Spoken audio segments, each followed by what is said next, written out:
Hey everybody, so we wanted to take a minute to give you a tutorial on the best way to use the rowers.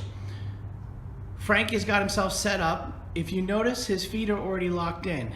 The foot position has something where you could be between 1 and 5. Obviously, if it's on 1, it's going to be for some smaller people, and if you're on 5, it's going to be on for taller people. When we use the rower for interval work in a classroom situation, we'll put it on 3 and we'll try and keep it there.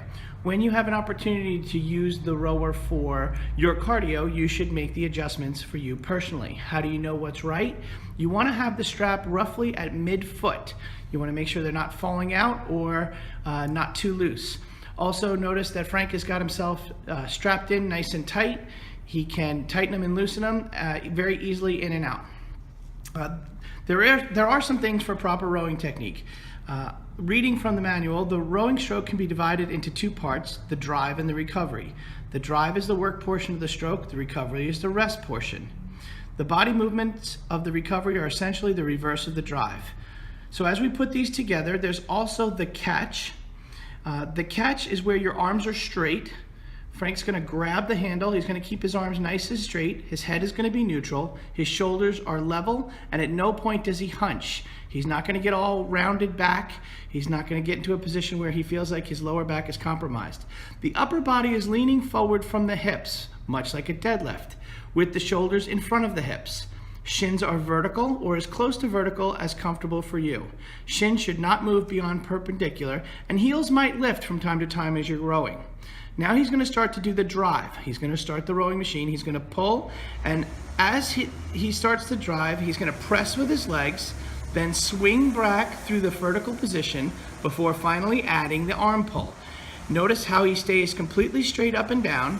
His hands move in a straight line to make the flywheel go around. The shoulders will remain low and relaxed. The finish is where the upper body is leaning back slightly, using good support from the core. Legs are extended and handle is held lightly below your ribs. Shoulders should be low with the wrists and grip relaxed. Wrists should be flat. As Frank starts to row again, notice that as he recovers, he extends the arms until they're straight, before leaning from the hips towards the flywheel.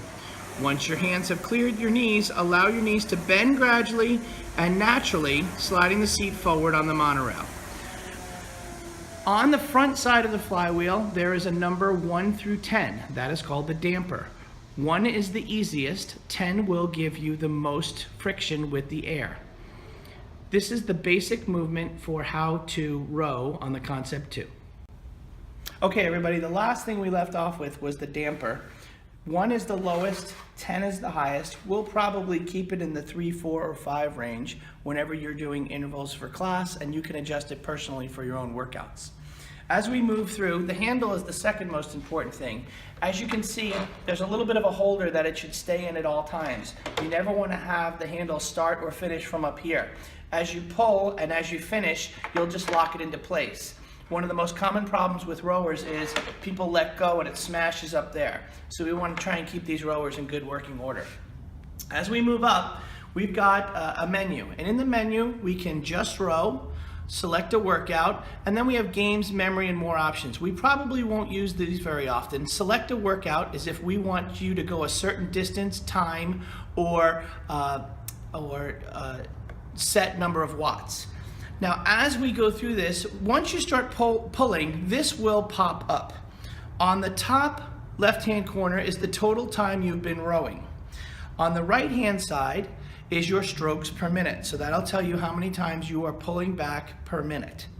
Next, you'll have your pace.